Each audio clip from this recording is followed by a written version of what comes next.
Olá, meus amados irmãos, quero agradecer ao Senhor Deus por mais uma oportunidade que me concede de me dirigir a vocês a partir deste canal, a partir desta plataforma digital. Quero também agradecer a vocês pela assiduidade que vocês têm tido de assistir aos vídeos que tenho estado a partilhar convosco aqui neste canal.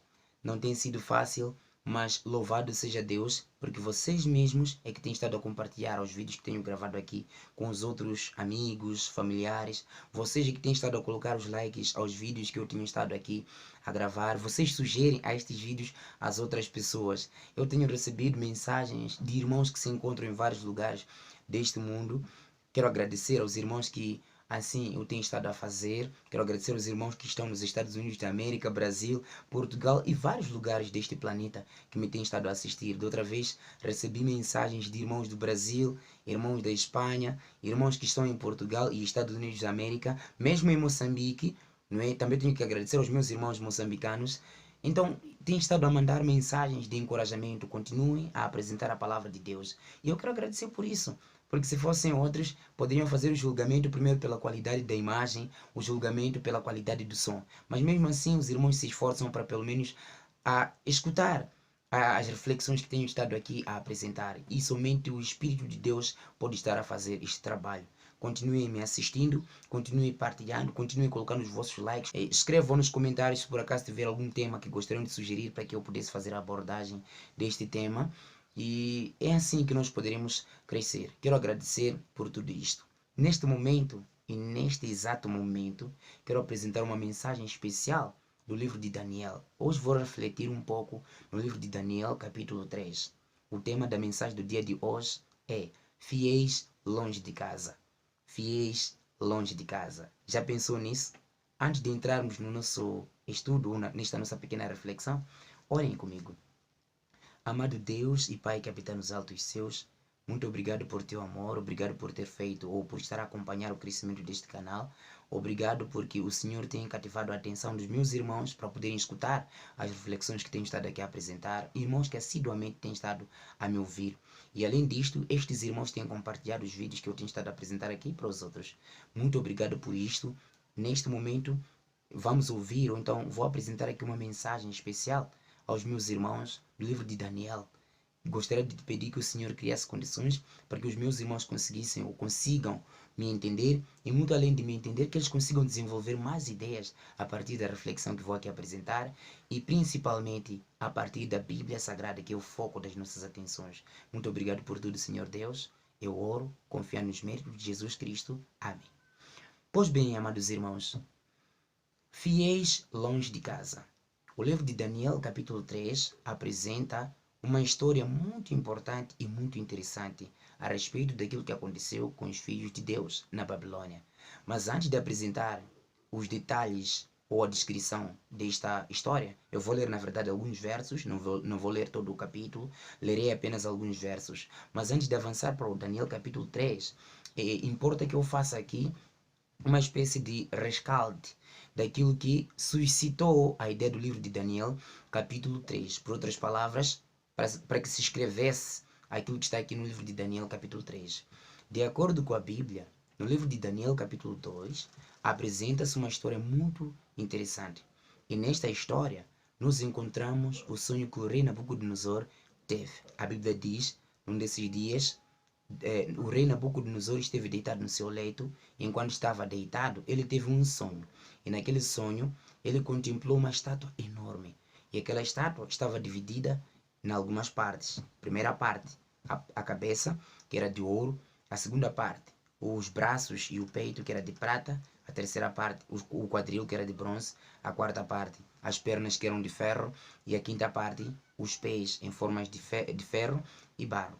E de acordo com a palavra de Deus, o rei Nabucodonosor solicitou aqueles sátrapas, aqueles magos, aqueles adivinhos, aqueles feiticeiros da Babilônia, para que pudessem, primeiro, porque ele havia se esquecido do sonho, para que pudessem, em primeiro lugar, apresentar o sonho que ele teria tido. Veja que desafio, hein? Apresentar o que o outro sonhou, que o outro esqueceu, é muito difícil, porque ninguém sabe o que o outro pensa, e ninguém sabe o que o outro sonhou se a pessoa não tiver apresentado.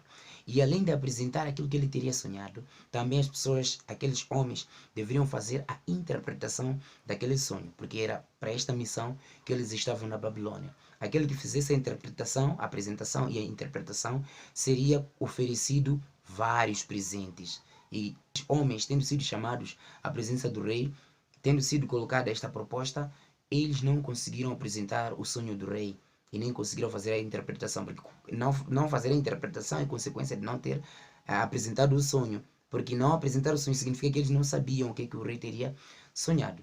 E de acordo com a Bíblia, eles não conseguiram e simplesmente apresentaram ao rei e disseram: epa, isto aqui é difícil, não existe ninguém que possa apresentar ou então dar os detalhes daquilo que o rei precisa. E o rei deu uma ordem para que todos aqueles que não tivessem ou aqueles que não conseguiram fossem mortos. E a partir daquele momento foi que aqueles líderes, aqueles sacerdotes, aqueles sátrapas se lembraram de Daniel.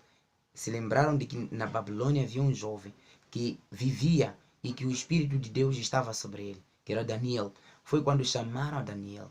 Nós vivemos num mundo com pessoas que também pensam do mesmo jeito. Quando se trata de progresso, quando se trata de bênçãos, quando se trata de presentes, quando se trata de boas coisas, não se lembram das outras pessoas. E muitos dos que fazem isso são os líderes que governam o mundo. Não digo todos, mas alguns deles. A maior parte deles poderiam assim dizer, não é? Muitos políticos, muitas pessoas que governam este mundo aqui, correm atrás dos bens da terra. Estas pessoas lutam para conseguir o poder.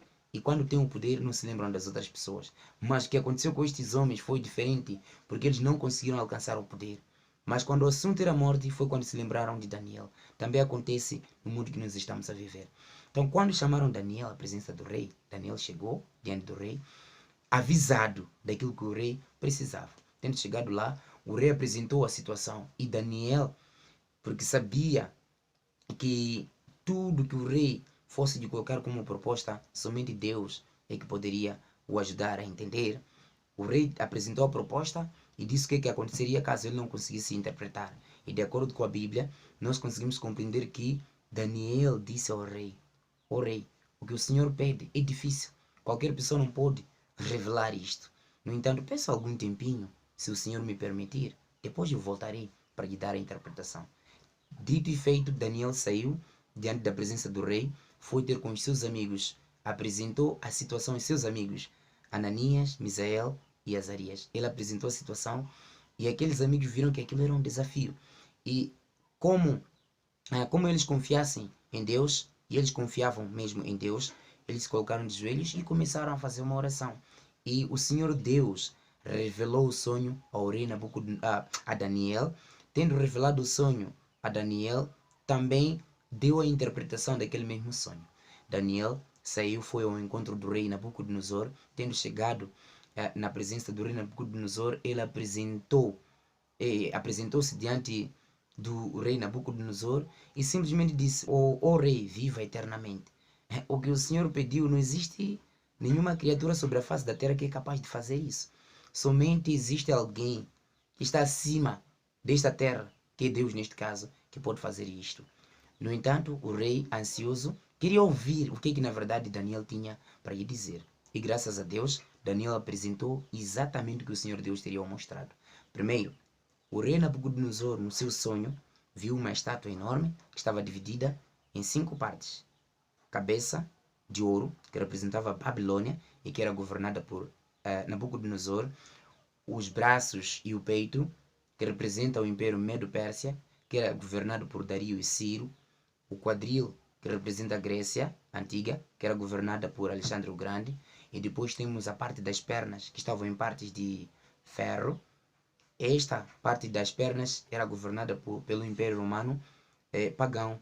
Nesta altura, governavam líderes políticos, líderes pagãos, como Diocleciano, Tito, que vieram muito antes deles.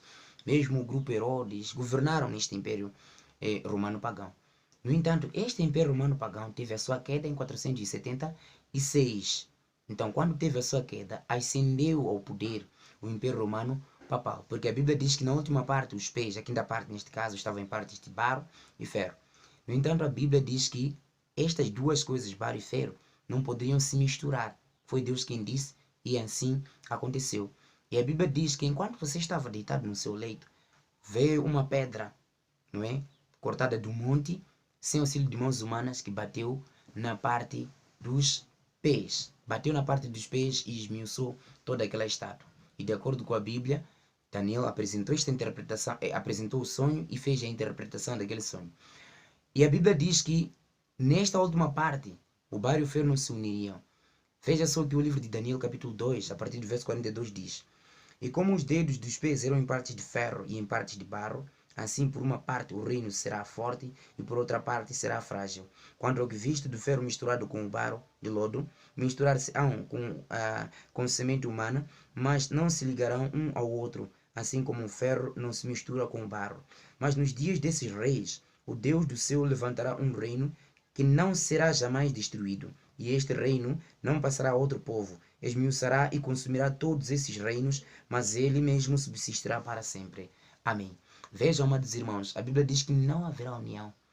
Eles tentaram no passado fazer esta união por meio de casamentos. Carlos Magno tentou fazer isto, Napoleão Bonaparte tentou fazer isto, Adolf Hitler tentou fazer isto, mas não conseguiram. Por quê? Porque a Bíblia já havia dito.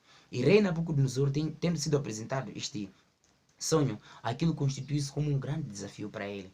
Como é possível? O meu reino vai passar? Veja que ele era representado pela cabeça de ouro. E a Bíblia diz que aquele reino na verdade passaria. Mas antes da passagem do seu reino, o que ele fez? Ele quis desafiar a Deus. Deus que lhe havia mostrado aquele sonho. Ele quis desafiar a ele mesmo. Ao erguer uma estátua enorme, já em Daniel capítulo 3, ao erguer uma estátua enorme, de 60 côvados de altura e 6 de largura. Ele ergueu toda aquela estátua feita de ouro. Aquela estátua estava toda ela feita de ouro. Por outras palavras, significava que o império ou o reino da Babilônia jamais passaria. Veja o que o orgulho faz. Ele, por causa de tanto orgulho, e achava-se superior, porque a Babilônia na altura era uma grande potência. Então ele achou que o reino dele não poderia passar. E de acordo com a Bíblia, veja o que aconteceu. Este reino, na verdade, passou. Mas no Daniel capítulo 3, nós queremos entender um pouco a história muito maravilhosa dos filhos de Deus que foram fiéis longe de casa. Quando falamos de ser fiéis longe de casa, isto tem um significado muito profundo. Primeiro, nós vivemos num mundo em que, algumas vezes, nós saímos de um lugar para o outro para tentarmos estudar. Algumas pessoas são casadas, algumas pessoas são jovens que deixaram suas namoradas nos seus países de origem. Será que têm sido fiéis lá onde eles vão? Além disto, os 3 jovens que viviam na Babilônia, eles estavam longe de Jerusalém, onde eles habitavam, não é? Eles foram fiéis diante de Deus, estando longe de casa. Se fosse o teu caso, você seria fiel? São perguntas simplesmente, perguntas retóricas para reflexão. E temos outro caso. Nós estamos a viver num mundo que tem um sistema similar ao da Babilônia. E a nossa terra, o reino que nos aguardamos, está nos céus. Aguardamos o reino dos céus. Está tão longe desta terra. Será que temos sido fiéis ao que o Senhor Deus nos manda? Então, esta é a reflexão que nós vamos fazer neste momento. Então, de acordo com a Bíblia, o rei Nabucodonosor ergueu uma estátua enorme. Tendo erguido essa estátua enorme, ele convidou todos aqueles que viviam na Babilônia, quer seja povo, tanto como os líderes. Veja o verso 2, o que diz aqui. Daniel 3, 2. Diz assim a palavra de Deus. Então o rei Nabucodonosor mandou reunir os príncipes, os prefeitos, os governadores, os conselheiros, os tesoureiros, os juízes, os capitães e todos os oficiais das províncias para que viessem à consagração da estátua que o rei Nabucodonosor tinha levantado. Veja que todos os reis das províncias foram chamados para a consagração da estátua. Todos os líderes. Nós estamos num mundo que segue um sistema que não se difere tanto ao sistema da Babilônia. Um mundo que tem um líder, que todos os líderes que governam os países a nível do mundo reverenciam. Quando se elege um presidente em qualquer país, deve primeiro chegar em Roma. Este reino que vigora atualmente, ele também tem características da Babilônia. A Bíblia continua. Todos aqueles líderes foram para a consagração daquela estátua.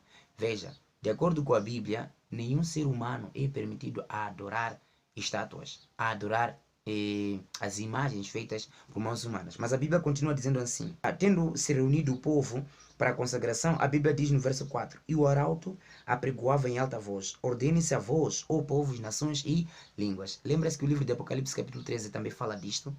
nações, povos e línguas, quando ler o livro de Apocalipse capítulo 13, há de conseguir perceber, meu amado irmão, algo de extrema importância, uma questão similar ao que é apresentado aqui no livro de Daniel. Apocalipse capítulo 13, no verso 7, diz assim: E foi-lhe permitido fazer guerra aos santos e vencê-los, e deu-se-lhe poder sobre toda a tribo, língua e nação. Consegue ver a similaridade? E o Apocalipse capítulo 13, a partir do verso 1 até 10, apresenta ou faz a descrição da primeira besta, que representa o papado, que representa o sistema papal.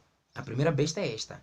E o líder a que eu me referia anteriormente, que se assemelhava ao líder babilônico lá na Nabucodonosor, é exatamente este papado, que tem características também da Babilônia. Continuando, a Bíblia diz assim, no verso 5: Quando ouvirdes o som da buzina, da flauta, da harpa, da sambuca, do saltério, da gaita de foles e de toda a espécie de música, prostrai-vos ou prostrar-vos-eis e adorareis a estátua de ouro que o rei Nabucodonosor tem levantado. E qualquer que não se prostrar e não adorar, será na mesma hora lançado dentro da fornalha de fogo ardente. Vejam o que a Bíblia diz aqui, não é? O rei deu ordem. E a ordem incluía a música também. Quando ouvir o som de músicas, toda espécie de música, vocês devem se prostrar e adorar a estátua. E a Bíblia diz que é idolatria inclinar-se diante das imagens. Deus proibiu isto lá no livro de Êxodo, não é? No segundo mandamento, quando ele diz: Não fareis para ti imagem de escultura, nem a semelhança do que há em cima no céu, a semelhança do que há nas águas, embaixo das águas, né? Na terra, do que há na terra, do que há nas águas. A Bíblia proíbe essas particularidades. E quando se fala, por exemplo, embaixo na terra, está-se a falar dos mortos, culto aos mortos. Deus proíbe o culto aos mortos, culto aos defuntos. E esse mesmo sistema, o sistema romano, ele preconiza que as pessoas cultuem aos defuntos, cultuem aos mortos. E a Bíblia proíbe isto. A Bíblia condena veementemente a prática do espiritismo, a prática do culto aos mortos. Então, aqui a ordem foi clara. Aquele que não se ajoelhar será lançado no lago ou então na fornalha ardente. E de acordo com a Bíblia, depois de algum tempo, tocou-se, ou então tocaram-se os instrumentos musicais. E lembrem-se que quem estava lá eram os líderes. Além dos líderes, estava lá o povo. E qual é este povo que estava lá, além dos caldeus? O povo de Deus estava lá preso na Babilônia. O povo de Deus, quase toda a moldura humana, ajoelhou-se diante da estátua. E apenas 3 jovens não se ajoelharam diante da estátua. Refiro-me aqui de Ananias, Azarias e Misael. Por que eles não se prostraram? Porque eles sabiam aquilo que a Bíblia dizia, que não se pode adorar estátuas. Porque as estátuas têm boca para falar, não podem falar, têm nariz para cheirar, não podem cheirar, têm olhos para ver, não podem ver, têm ouvidos para ouvir, não podem ouvir, têm o tacto, as mãos para apalpar, mas não podem apalpar. E a pessoa que fez aquilo que sofre de novo, limpar, tirar de um lugar para outro. E a Bíblia diz que isso, aquele que adora as estátuas, as imagens, é semelhante a essas imagens. E veja que este sistema a que eu me refiro exalta muito essa questão da adoração às imagens. E aqueles jovens simplesmente não aceitaram. E vejam o que a Bíblia diz aqui, que no meio daquele povo, havia uns líderes. Aqueles líderes estavam a controlar. Aquele que não se ajoelhasse, ou aquele que não colocaria os seus joelhos no chão, então seria denunciado diante do rei. E aqueles homens, de facto, foram denunciados por alguns dos caldeus, aqueles que estavam em sob vigia. E quando aqueles homens foram denunciar aqueles jovens, o rei Nabucodonosor deu uma segunda chance. Ele deu uma segunda chance. Veja o que Satanás faz. Quando ele vê que foi derrotado, ele tenta outra vez. Por isso que ele é chamado de tentador. Faz de tudo para fazer cair os filhos de Deus. Veja aqui o que a Bíblia diz. 13. Então Nabucodonosor, com ira e furor, mandou trazer a Sadraque, Mesaque e Abdenego, e trouxeram a estes homens perante o rei. E Nabucodonosor falou a eles.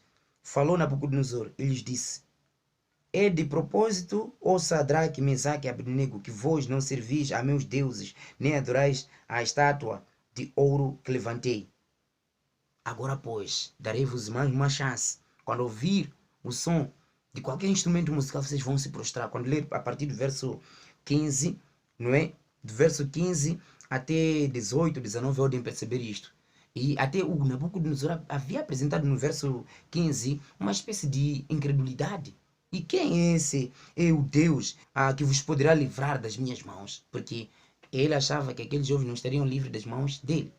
Quem é esse vosso Deus? E os jovens simplesmente responderam e explicaram. A Bíblia diz no verso 16: Respondeu Sadraque, Mesaque e Abdenego e disseram ao rei Nabucodonosor: Não necessitamos de te responder sobre este assunto. Não precisamos de te responder sobre este assunto. 17. Eis que o nosso Deus, a quem nos servimos, é que nos pode livrar. Ele nos livrará da fornalha de fogo ardente e da tua mão, ó rei.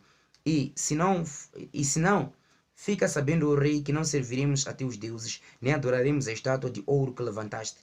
Então Nabucodonosor se encheu de furor e mudou-se o seu aspecto contra Sadraque, Mesaque e Abdenego. Falou e ordenou que a fornalha se aquecesse 7 vezes mais do que se costumava aquecer.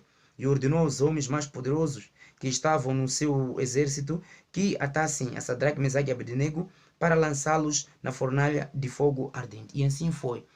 Aqueles jovens responderam assim: Deus que nós adoramos, o Deus que nós servimos, vai nos livrar.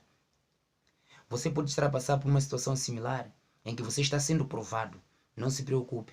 O Deus a quem nós servimos, Ele pode te livrar deste desafio ou desta situação em que você se encontra. O rei Nabucodonosor, em representação do próprio Satanás, quis tentar de novo aquele jovem. E os jovens simplesmente mostraram um posicionamento.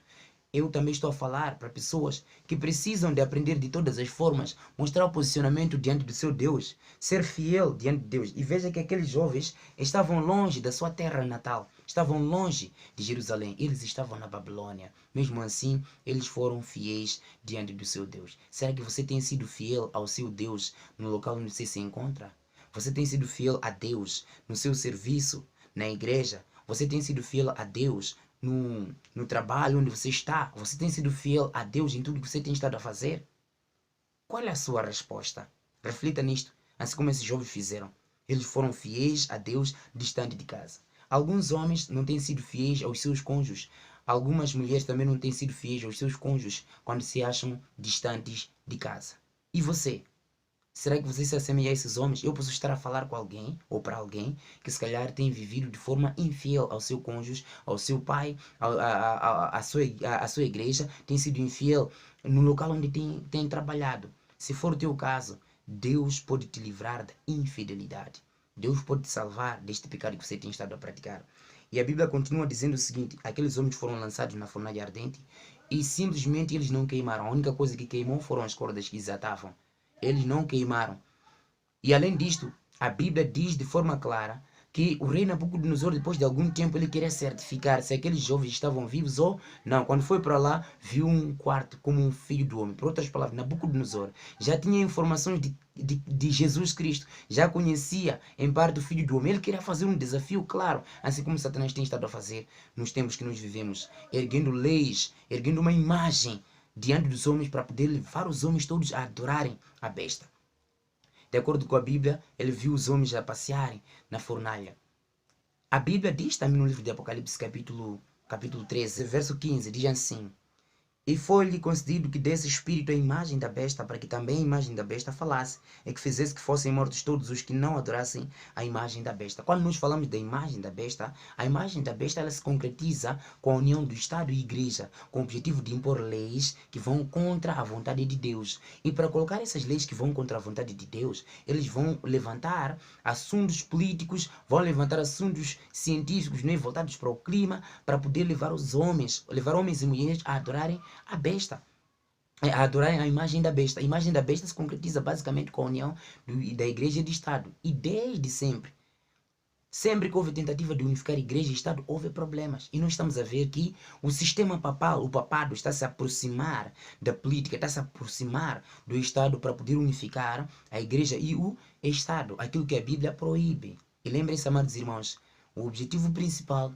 é de colocar uma ordenança, instaurar um decreto que vai contra a vontade de Deus, assim como Nabucodonosor fez. Ao erguer uma estátua, colocou um decreto que aquele que não adorasse a estátua seria morto. E este decreto que também será colocado, lá foi o decreto para a adoração da estátua, e este decreto que vai ser colocado nos dias que estamos a viver, chama-se decreto dominical. E este decreto dominical, a todos aqueles que não for a observar, serão perseguidos, serão arrancados, então serão proibidos de certos direitos, como o livro de Apocalipse, capítulo 13, no verso 16 até 18 diz: e faz que a todos, pequenos, grandes, ricos e pobres, livres, servos, lhes seja posto um sinal na sua mão direita ou nas suas testas, para que ninguém possa comprar ou vender, senão aquele que tiver o sinal, ou o nome da besta, ou o número do seu nome. Aqui há sabedoria. Aquele que tem entendimento calcule o número da besta, porque o número é de um homem, e o seu número é 666. O número 666 não é a marca da besta, é o número da besta, é o número de um homem. A Bíblia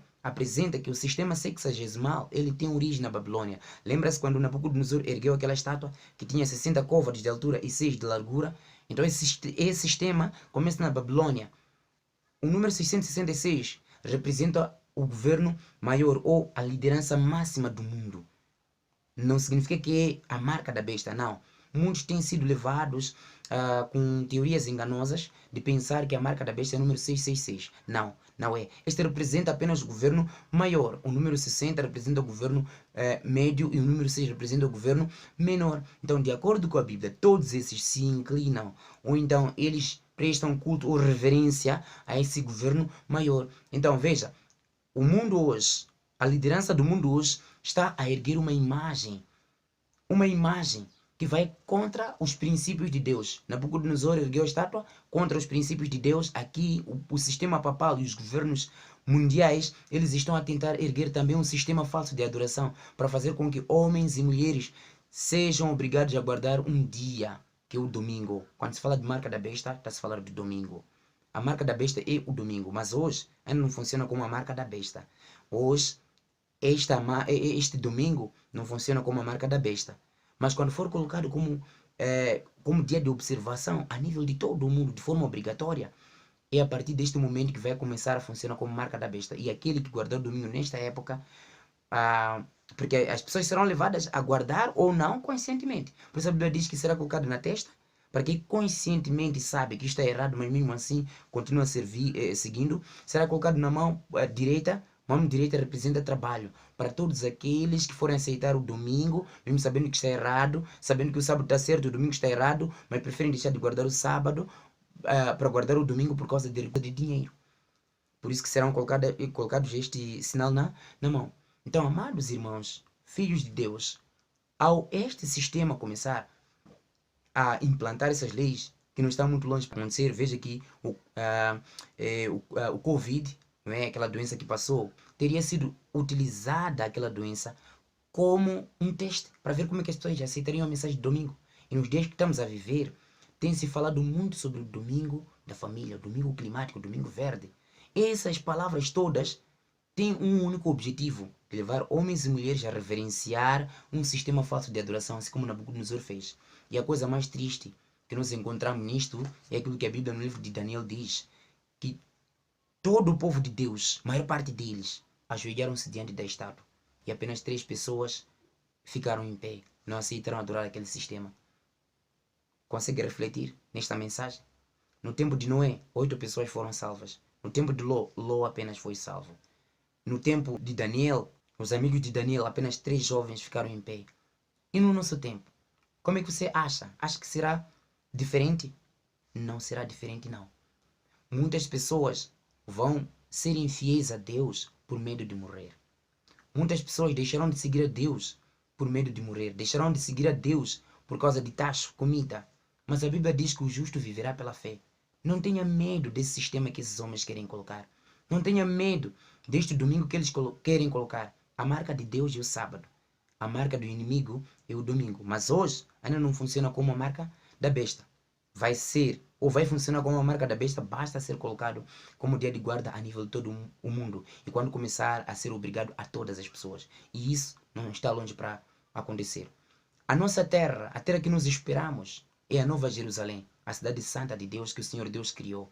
E ela ainda está lá longe, no terceiro céu. E nós estamos nesta terra. Como é que deve ser o seu comportamento? Como é que você vai se comportar diante disto? Será que você será fiel ao seu Deus e vai esperar ser alimentado por ele? Será que você não vai trair ao seu Deus em troca de mantimento? Você guardar o domingo para receber comida ou para ter trabalho. Hoje, nós temos todas essas regalias, trabalhamos, fazemos tudo. Parece que isto não vai ser possível. Mas veja só como aconteceu com o corona, como aconteceu com a Covid. Veja como aconteceu. Todo mundo, em questões de semanas, fazia a mesma coisa. E com o domingo não será diferente. Gravarei ainda mais outros estudos para falar destas questões. Eu gostaria que você refletisse nisto. Será que você está sendo fiel nesta terra que o Senhor Deus te deu? Deus diz para guardar o sábado. Qual é o dia que você está a guardar? Se você está a guardar um dia contrário ao sábado, será que está a ser fiel ao que o Senhor Deus tem te orientado? Reflita nesta mensagem e desejo que o Senhor Deus te abençoe. Vamos orar. Amado Deus e Pai, obrigado pela mensagem. Ouvimos que aqueles 3 jovens foram fiéis a todo custo. Mesmo sendo lançados na fornalha de fogo, o Senhor esteve com eles lá na fornalha de fogo. Estamos a ver um mundo em que serão instauradas leis contra a sua vontade. Muitos de nós seremos perseguidos, alguns encarcerados, mas o Senhor estará conosco assim como esteve com aqueles 3 jovens. Gostaria de te pedir, o Pai, pelos meus irmãos que me ouviram do outro lado, que ouviram esta reflexão, que a recebam de bom grado e que não possam, maravilhoso Deus, deitarem por terra. Que eles possam refletir nesta mensagem e que tomem a decisão de serem fiéis a Ti. Abençoa a todos nós, guarda e cuide de cada um de nós, em nome de Jesus. Amém. Meu amado irmão, te vejo no próximo vídeo.